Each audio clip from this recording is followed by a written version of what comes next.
Hey, what's going on, guys, and welcome back to another Fallout 4 Mods Weekly, the show where we take a look at some of the really cool mods that have come out in the past week for Fallout 4. And this week, we've got some really cool mods and quite a good variety of different mod types as well. Now, before we begin today's episode, there is actually something I'd like to talk about really quick that I think is pretty cool. Every single mod in this week's episode was actually done by a member of my community Discord. Now, I want to be clear, I didn't cherry pick these mods based on the authors. It just so happens that all of the mods this week happen to come from authors who are in that Discord. I'm just lucky enough that over the time of doing videos and mods for Fallout, I've had so many wonderful, talented members of the community decide that the content I make is actually worth their time, and now I get to interact with these wonderful people on a daily basis. Thinking about that just made me realize how lucky I am, and I feel like I don't say this enough, but you guys are awesome. Each and every one of you, from the everyday viewers down to the incredibly talented mod authors. You guys make this community so awesome to be a part of. Alright, enough of the sappy stuff, it's just something I wanted to mention. Let's go ahead and get back to the mods.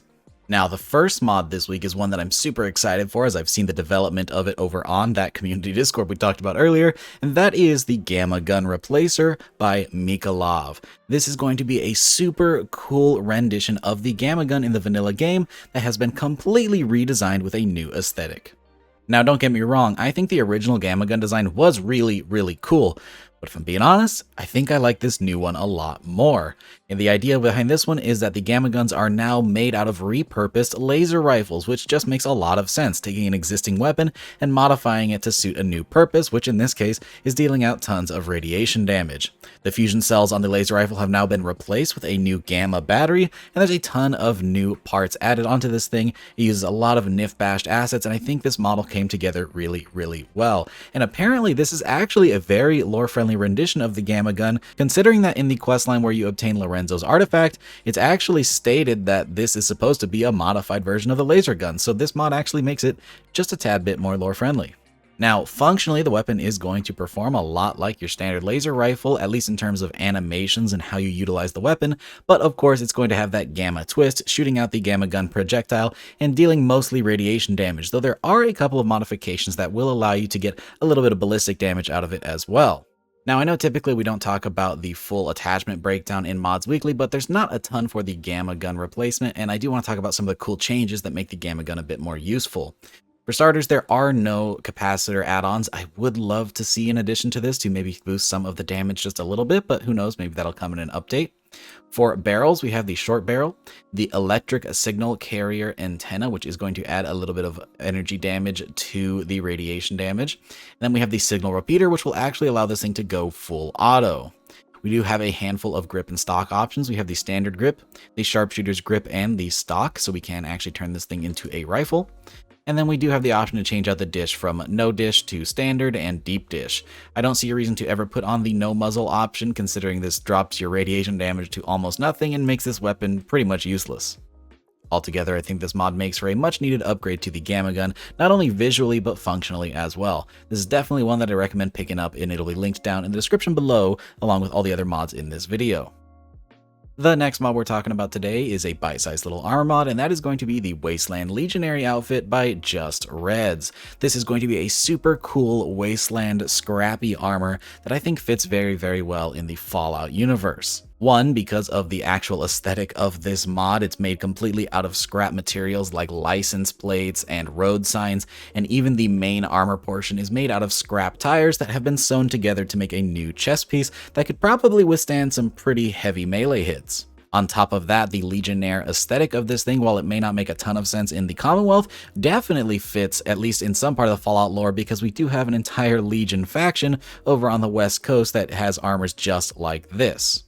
By no means is this a recreation of any of the old Fallout New Vegas armors, but I think this could definitely fit right at home in that faction, and if I saw this armor alongside those ones, I think it would be a pretty good match. One small thing that's pretty interesting about this mod that separates it from some other armors is that the bottom portion of the armor, the little skirt made out of license plates, actually does have physics. They can be a little janky at some times, considering that they are actually hard bodies, but they do actually interact with your legs as you run, and they will jangle around in motion, so that's pretty neat. Now, sadly, there is only one version of this armor that you can find out in the Commonwealth, and it is on the second floor of Daisy the Ghoul's merchant store in Good Neighbor.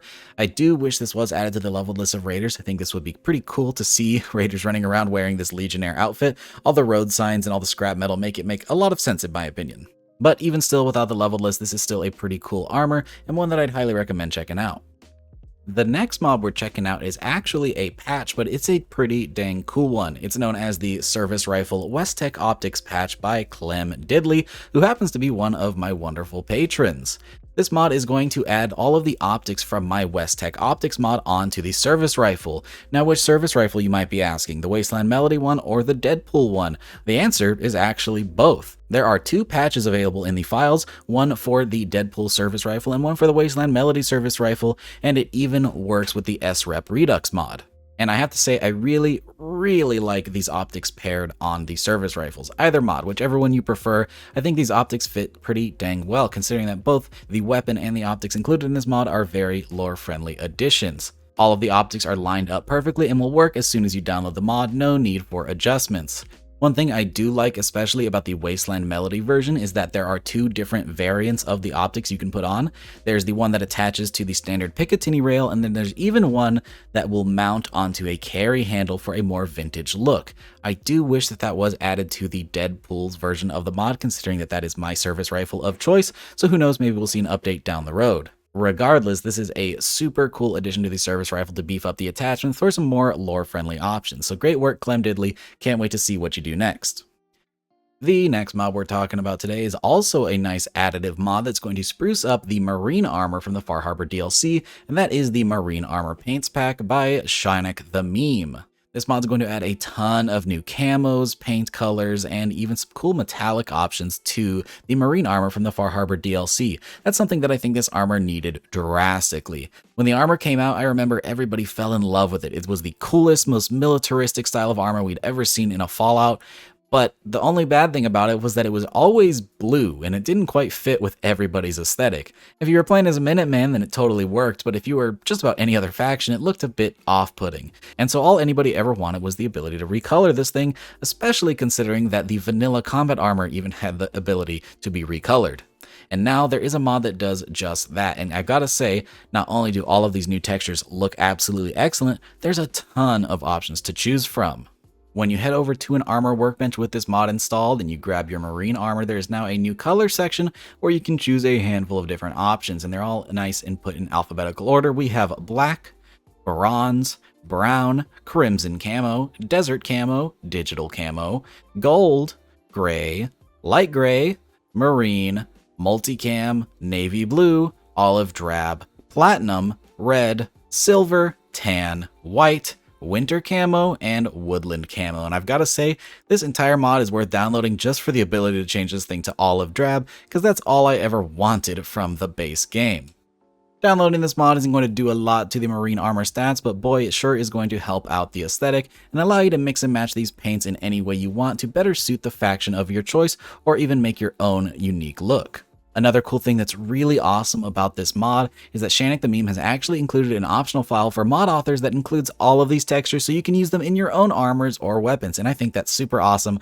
I love seeing mod authors share their assets with other community members. One small thing I would love to see in the future is a version of this mod that also touches the combat armors in the base game. I would love to see the combat armor with all of these cool different paint jobs, but I know that is a ton of work, so I'm just going to cross my fingers and hope that maybe we'll get a mod like that at some point in the future.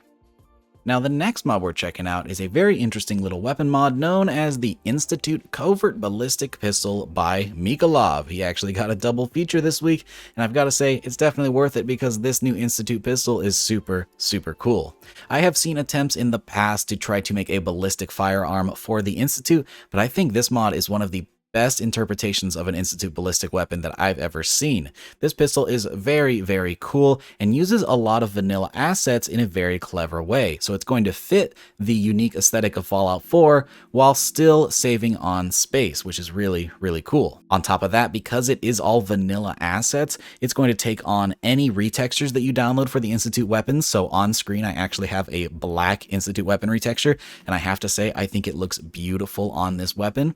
But on top of that, that, if you have any of the Creation Club skins, those will also apply to this weapon as well, so that's pretty stinking neat.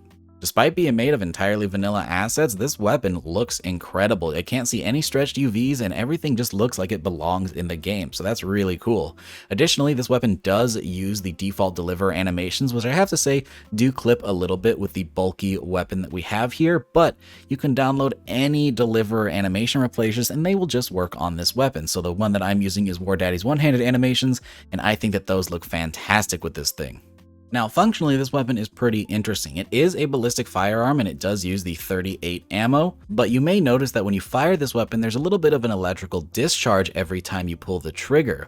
And this is actually reflected in the stats as well. While this is a primarily ballistic weapon, there is a nice little additive bonus of some electrical damage on top of that. So that's pretty cool and definitely very unique and I think super fitting for the Institute.